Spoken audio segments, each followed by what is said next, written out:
मुंह जल रहा है। राहुल बेल्ट दियो।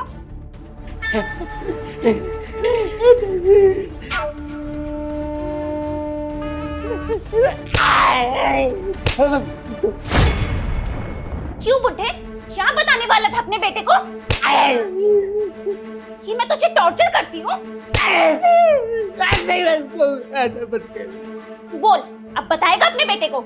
अरे बहू ऐसा मत कर, मैं अपने बेटे को कुछ नहीं बताऊंगा। मैं ना पागल नहीं हूँ, मैंने ना सब देख लिया था। जो तू अपने बेटे को बताने गया था ना किचन में फोन लेकर, वो तो अच्छा हुआ मैं सही टाइम पर आ गई, वरना तू तो मेरा पूरा भांडा ही फोड़ देता।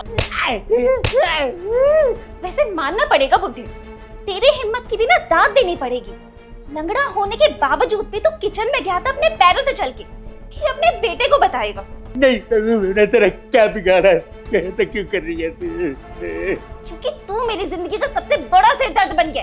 तेरे लंगड़े होने के कारण ना मुझे सारा दिन तेरे आगे पीछे घूमना पड़ता है। सही करा बहन तूने इसके साथ, क्योंकि ये जिस तरह का हरकत किया है ना सुबह काम ना करके, इसके साथ बिल्कुल ऐसा ही होना चाहिए। बहन मैं तो बोलता हूँ ना, इसके पैर के साथ साथ इसका मुंह भी जला दे, जिस मुंह से अपने बेटे को बताना चाहता था। हाँ भाई, तू ना बिल्कुल सही कह रहा है, क्योंकि जब से इस घर में मैं शादी करके आई हूँ ना, मैं तो इस घर की नौकरानी बन गई हूँ, और ऊपर से मुझे इस बुड्ढे के पूरा दिन आगे पीछे घूमना पड़ता है। इसके खाने का, इसकी दवाइयों का पूरा दिन इसका ख्याल रखना पड़ता है। इसकी वजह से मैं अपनी लाइफ तो एंजॉय नहीं कर पाती, तो ये बाहर भी घूमने नहीं जा पाती। इस बुड्ढे ने ना मेरा जीना हराम कर रखा है। सुन बुड्ढे, हम ना अंदर जा रहे हैं, और जब खाना बन जाए ना तो हम दोनों को बुला लियो। अरे बहू, अरे मेरे पैर जल गए, मैं खड़ा भी नहीं हो पा रहा, मैं खाना कैसे बनाऊंगा?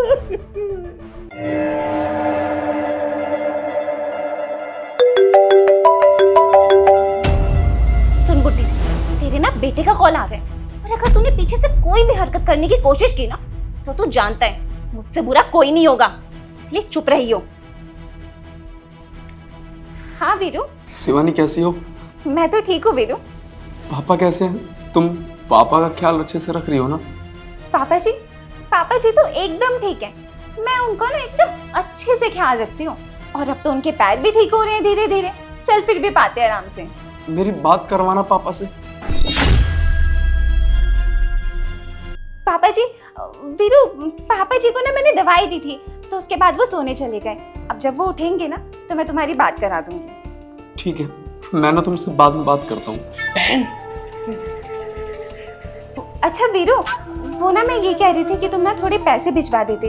पापा जी का ट्रीटमेंट चल रहा है, तो उनकी दवाइयाँ आनी है और घर खर्च भी चलाना है। ठीक है, मैं पैसे भिजवा दूंगा, तुम ना बस पापा का ख्याल रखना। ठीक है वीरू, बाय। पापा जी का ख्याल मैं रख लूंगी, तुम टेंशन मत लेना, ठीक है? सुन बुड्ढे, हम ना अंदर जा रहे हैं, और जब खाना रेडी हो जाए ना तो हमें बुला लियो।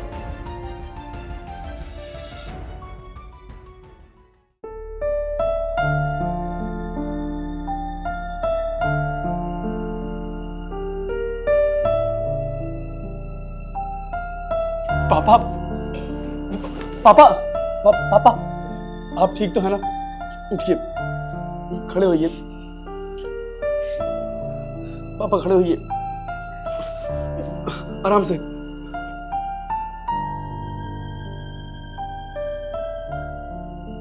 बैठिए आराम से। पापा पापा, ये सब क्या चल रहा था? कि शिवानी और उसका भाई आपको मार क्यों रहे थे? बेटा ये हमेशा ऐसा करते, जब से तू बॉर्डर गया ना, मेरे साथ दिन रात मारपीट करता है, मेरे साथ ऐसा व्यवहार करता है। पर पापा, शिवानी तो मुझसे बोलती थी कि आप बिल्कुल ठीक है, और मैं आपसे भी तो बात करता ही था। आप भी मुझको यही बोलते थे कि आपकी तबीयत बिल्कुल ठीक है, सब कुछ अच्छा है यहाँ पे। बहू मुझसे झूठ बुलवाती थी, वो कहती थी अगर मैं ऐसा नहीं बोलूंगा जैसा वो कह रही है तो मेरी वो दूसरी टांग भी तोड़ देगी। क्या करता मेरे बच्चे? क्या पापा? पापा, अगर मुझे पहले ये सब मालूम होता ना, तो मैं कब कब फौज से छुट्टी लेके आपके पास आ चुका होता। मगर अब आप घबराइए मत, मैं आ चुका हूँ ना, अब मैं इन दोनों भाई बहनों को बताऊंगा कि इन्होंने कितनी बड़ी गलती की है। और इस शिवानी का भाई, इसको तो मैंने यहाँ पे पढ़ने के लिए बुलाया था ना, ये सब कर रहा है मेरे पीठ पीछे, मेरे ही पापा पे हाथ उठा रहा है। इसको पापा मैं छोड़ूंगा नहीं, इन दोनों भाई बहनों को ना आज बताता हूँ मैं। आप खड़े होइए, चलिए मेरे साथ। चलिए। शिवानी, वीरू तुम इतनी जल्दी कैसे आ गए? तुम तो अगले महीने आने वाले थे ना?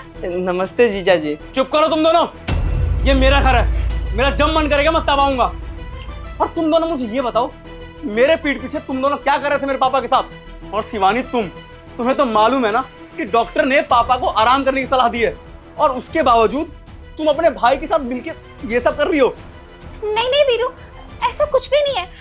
पापा जी ना तुम्हें मेरे खिलाफ भड़का रहे हैं ताकि हम दोनों की लड़ाई हो जाए। हाँ जीजा जी, मेरी दीदी बिल्कुल सही कह रही है। वो आपके पापा का ना बहुत अच्छे से ख्याल रखती है, उनका देखभाल करती है। और पापा जी, आप मेरी दीदी पर झूठा इल्जाम क्यों लगा रहे हैं? अबे चुप कर तू, झूठ बोलने की ना हद होती है। झूठ मेरे पापा नहीं, झूठ तुम दोनों भाई बहन बोल रहे हो। और जो हरकत तुम दोनों मेरे पापा के साथ कर रहे थे ना, वो सब मैंने अपनी आंखों से देखा है। और सिर्फ देखा नहीं है, उसको अपने फोन में रिकॉर्ड भी किया है, जिसको दिखाऊंगा मैं सबूत के तौर पे कोर्ट में, ताकि तुम दोनों भाई बहनों को सलाखों के पीछे पहुंचा सकूं। और अगर मेरे पास कोई सबूत नहीं भी होता ना, फिर भी मैं अपने पापा की बातों पे भरोसा करता, क्योंकि शिवानी ये मेरे पापा हैं। इन्होंने मुझे पाल पोस के बड़ा किया है, इस काबिल बनाया कि मैं बुढ़ापे में इनका सहारा बन सकूं, इनके बुढ़ापे की लाठी बन सकूं। और तुमने क्या किया? तुम मेरे पीठ पीछे मेरे पापा पर हाथ उठाती रही, उन्हें मारती पीटती रही, उनसे पूरे घर का काम करवाया। खैर, इसमें सारी की सारी गलती मेरी ही है, जो तुम्हारे भरोसे अपने पापा को छोड़ कर गया। तुम पे भरोसा किया मैंने, और ये सब देखने के बाद मैं तुम दोनों भाई बहनों से कोई रिश्ता नहीं रखना चाहता। अपना सामान पैक करो और मेरे घर से बाहर निकलो। और तुझे मैं गांव से शहर किस लिए लेकर आया था? ताकि तू पढ़ लिख सके, अच्छा इंसान बन सके, अपने पैरों पे खड़ा हो सके। तुझे जरा सी भी शर्म नहीं आई मेरे पापा के साथ ये सब करते हुए? तू मेरे ही टुकड़ा पल रहा है, मेरी ही कमाई का खाना खा रहा है, उसके बावजूद तू मेरे पापा के साथ ये सब कर रहा है। मेरा ना तुम दोनों भाई बहनों से बहस करने की कोई इच्छा नहीं है। दोनों अपना सामान पैक करो और बाहर निकलो। तुम दोनों भाई बहन गांव में ही ठीक थे। नहीं वीरू, प्लीज हम दोनों को माफ कर दो, हमें एक आखिरी मौका दे दो। हम ना तुमसे वादा करते हैं, हम आगे से पापा जी के साथ ऐसा कभी भी नहीं करेंगे। पापा जी का बहुत अच्छे से ख्याल रखेंगे, उनके साथ बिल्कुल भी मारपीट नहीं करेंगे। अगर तुमने हमें घर से बाहर निकाल दिया तो हम दोनों कहाँ पे जाएंगे? हाँ जीजा जी, मुझे बाप, हमारा तो घर भी गांव में है ना, हम कहाँ जाएंगे वीरू? और मेरे भाई की सारी पढ़ाई लिखाई तुम ही तो देखते हो ना। और मेरे भाई की सारी पढ़ाई लिखाई तुम ही तो देखते हो ना। तुमने हम दोनों को निकाल दिया तो मेरे भाई का तो करियर ही बर्बाद हो जाएगा।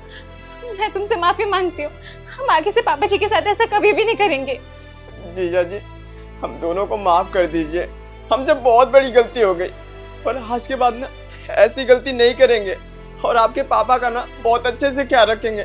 पर प्लीज हम दोनों को गांव मत भेजिए, और मेरे पढ़ाई का खर्चा आप ही देखते हैं। जीजा जी, मेरे मम्मी पापा की उम्मीदें मेरे से जुड़ी हुई है। अगर मेरी पढ़ाई छूट जाएगी, कुछ मैं बन नहीं पाऊंगा, तो मेरे मम्मी पापा का सर शर्म से झुक जाएगा। जीजा जी, प्लीज हम दोनों को माफ कर दीजिए। हाँ वीरू, हम पापा जी का बहुत अच्छे से ख्याल रखेंगे, इनके साथ अच्छे से व्यवहार करेंगे। तुम प्लीज हमें घर से बाहर मत निकालो वीरू। अरे बस करो शिवानी, अब तुम गिरगिट की तरह रंग बदलकर मुझको ये बताना चाहती हो कि मैं तुम्हारे लिए कितना जरूरी हूँ। जितना जरूरी तुम्हारे लिए मैं हूं ना, उससे कई गुना ज्यादा मेरे लिए मेरे पापा जरूरी हैं। और रही बात ये कि तुम्हारे माँ बाप क्या सोचेंगे, अगर तुमको मेरे पापा से कोई फर्क नहीं पड़ता ना, तो मुझे भी तुम्हारे माँ बाप से कोई फर्क नहीं पड़ता वो क्या सोचे और क्या नहीं। हाँ जीजा जी, आज के बाद ना ऐसी गलती कभी नहीं करेंगे। आपके पापा का ना बहुत अच्छे से ख्याल रखेंगे। प्लीज हम दोनों को माफ कर दीजिए। मेरे पापा मेरे से उम्मीद लगा बैठे हैं कि मैं कुछ करूंगा, कुछ बनूंगा। अगर आप मेरी पढ़ाई छुड़ा देंगे तो मैं कुछ बन नहीं पाऊंगा, और ये सदमा मेरे पापा बर्दाश्त नहीं कर पाएंगे। प्लीज जीजा जी। पापा जी, आप ही वीरू को कुछ समझाइए ना कि जल्दबाजी में ऐसा कोई भी फैसला ना ले। हमारे बारे में नहीं तो कम से कम हमारे घर वालों के बारे में सोचे। अरे चुप करो तुम दोनों, मैंने तुम दोनों भाई बहनों से कह दिया ना, अपना सामान पैक करो और बाहर निकलो मेरे घर से। निकल। बेटा, मेरे बच्चे ऐसा मत कर, वो तो बच्चा है, अपनी बहन के कहने में आ गया। इस बच्चे का क्या दोष? इसके माँ बाप को इस पर बहुत उम्मीदें हैं, उन्हीं उम्मीदों से अपने गांव से इसे शहर भेजा है। अगर ये वापस गांव चला गया तो इसकी माँ बाप की सब उम्मीदें ही टूट जाएंगी। मेरे बच्चे, जिन्होंने जो ऐसा किया है, अगर हम भी वैसा करेंगे, इनमें और हमारे में क्या फर्क रहेगा मेरे बच्चे? मेरे बच्चे, मेरा कहना मान, इस बच्चे को ऐसे गांव मत भेज। अगर ये गांव चला गया तो इसका सारा कैरियर ही खराब हो जाएगा। मेरी बात मान मेरे बच्चे। ठीक है पापा। सुनो तुम दोनों, मैं ना तुम दोनों को एक मौका और दे रहा हूँ, वो भी सिर्फ अपने पापा के कहने पे। अगर दोबारा ऐसी कोई हरकत की ना तो तुम दोनों को छोड़ूंगा नहीं मैं। चलिए पापा,